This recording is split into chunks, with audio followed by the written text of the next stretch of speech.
Morning everyone, welcome to Pioneer Convent School. 12th standard psychology chapter is going on therapeutical approaches, जिसमें हमने बहुत सारी therapies की, behaviour therapy, cognitive therapy. आज हम करेंगे human existential therapy.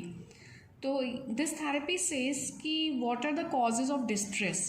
Distress means जो भी पेन, एंग्जाइटी, डिप्रेशन, जो भी डिसऑर्डर है साइकोलॉजिकल, उसके क्या कॉजेज होते हैं. उसके कॉजेज होते हैं loneliness.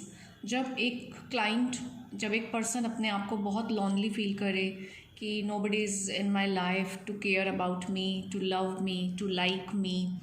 When the person feels alienated, जब एक पर्सन अपने आप को एलियनेटेड फील करता है, लाइक एन एलियन फील करता है कि वो जिस जगह पर है उस जगह को वो अपना नहीं मान पाता है, वहाँ के लोगों के साथ बिलोंगिंगनेस डेवलप नहीं कर पाता है, जब वो वहाँ से रिलेट नहीं कर पाता है तो वो अपने आप को वहाँ पे बहुत स्ट्रेंजर की तरह फील करता है.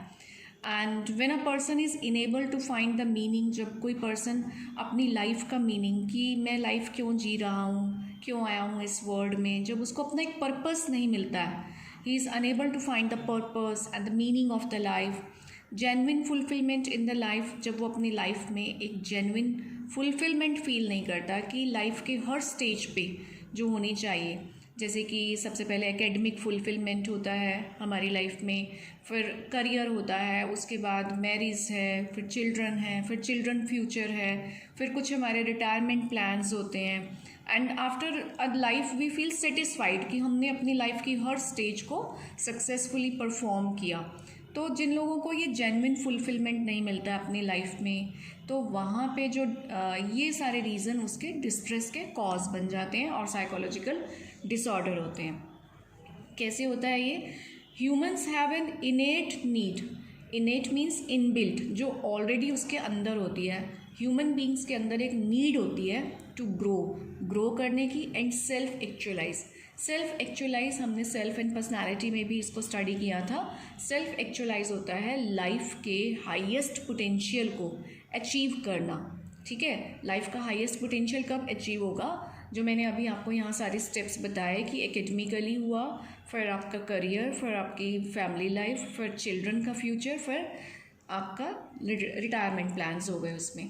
तो जब आप वहाँ तक पहुँचते हैं तो उसे हम कहते हैं सेल्फ एक्चुअलाइज, की मीन्स लाइफ के हर स्टेप को बहुत सिस्टमेटिकली और सक्सेसफुली हमने लाइफ को जिया.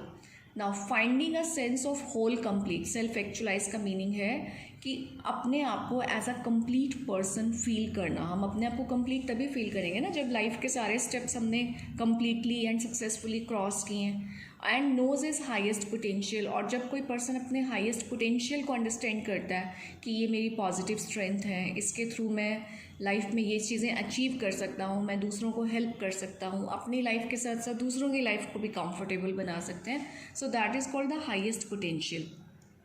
इसके साथ साथ ह्यूमन बींग्स की एक रिक्वायरमेंट होती है free expression of the emotions, की उनके मन में जो फीलिंग्स हैं, जो इमोशन है, उसको वो फ्रीली एक्सप्रेस कर सकें लोगों के सामने. जो वो करना चाहते हैं वो दिखा सकें लोगों को करके. और अगर उन्हें सक्सेस मिलती है तो उस सक्सेस को भी वो सबके साथ शेयर करना चाहते हैं. ये ह्यूमन नेचर होती है कि हमें सक्सेस भी चाहिए, सक्सेस के बाद हमें उस सक्सेस का रिस्पेक्ट एंड रिगार्ड भी चाहिए, plus free expression of emotion, की जो भी हमारे मन की फीलिंग्स हैं, जो भी हमारी डिज़ायर्स हैं, उसे हम लोगों के साथ शेयर कर सकें. बट जनरली क्या होता है कि these things are curbed by the society and family. जो हमारी सोसाइटी है और हमारी फैमिली है वो हमारे बहुत सारे इमोशंस को कर्ब करती है.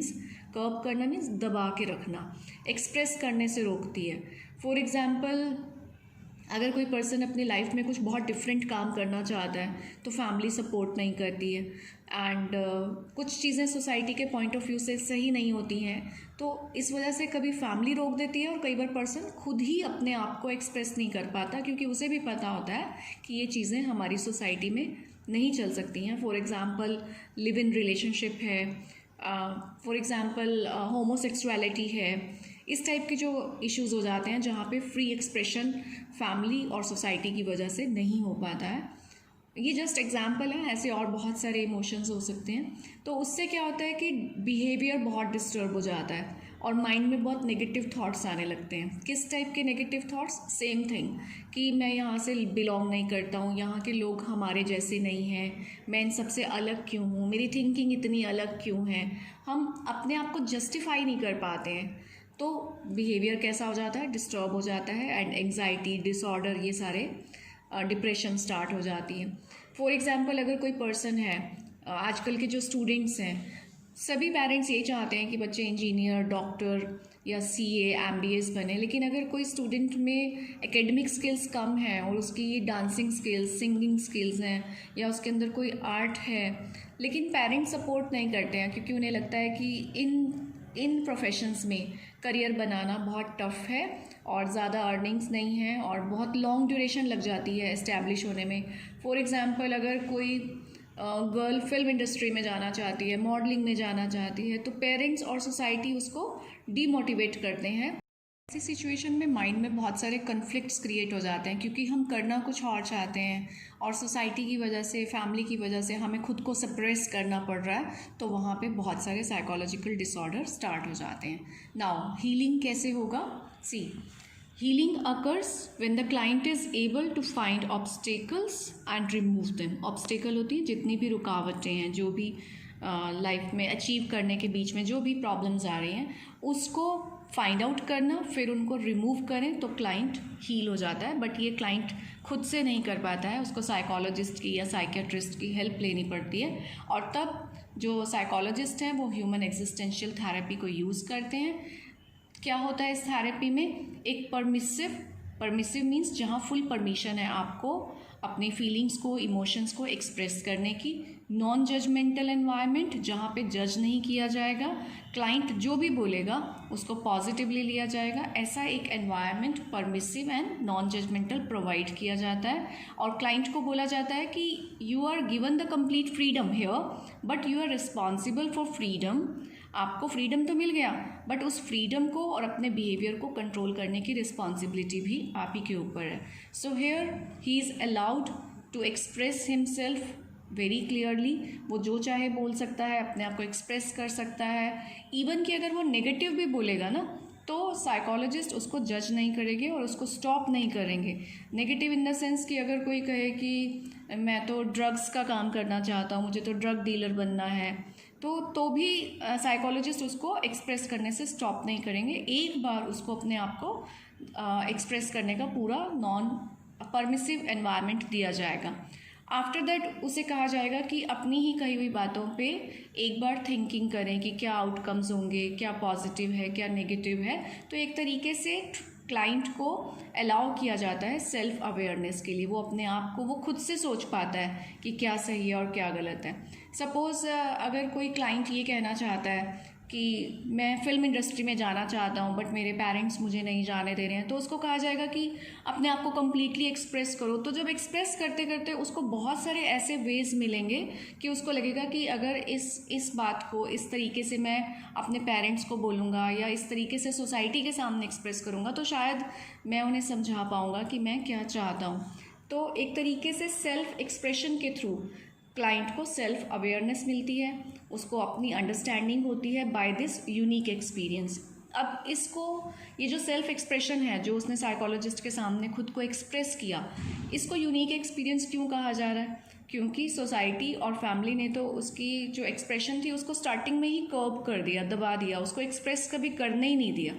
तो यहाँ पे जब उसको एक फ्री एनवायरनमेंट मिला, उसको अच्छे से सुना गया, तो उसको एक यूनिक एक्सपीरियंस मिला और इस एक्सपीरियंस के थ्रू उसने अपने आप को अंडरस्टैंड किया कि मैं कैसे अपने पोटेंशियल को अचीव कर सकता हूँ, मैं कैसे बाहर वाले लोगों को कन्विंस कर सकता हूँ, या फिर अगर कोई रॉन्ग चीज़ थी उसके माइंड में तो मैं कैसे अपने इस रॉन्ग इमोशन को कंट्रोल कर सकता हूँ। थेरेपिस्ट डजंट कंट्रोल हिज और her expression, therapist acts as a facilitator और गाइड। थेरेपिस्ट सिर्फ एक फैसिलिटेटर की तरह उसको एक एनवायरनमेंट प्रोवाइड करते हैं और गाइड करते हैं सिंपली। तो ह्यूमन एग्जिस्टेंशियल थेरेपीज़ में जो मेन थेरेपीज़ हमने करनी है that is existential therapy by Victor Frankl, client centred therapy by Carl Rogers and gestalt therapy by Frederick, जो हम अपनी नेक्स्ट वीडियो में करेंगे। Till then have a good day.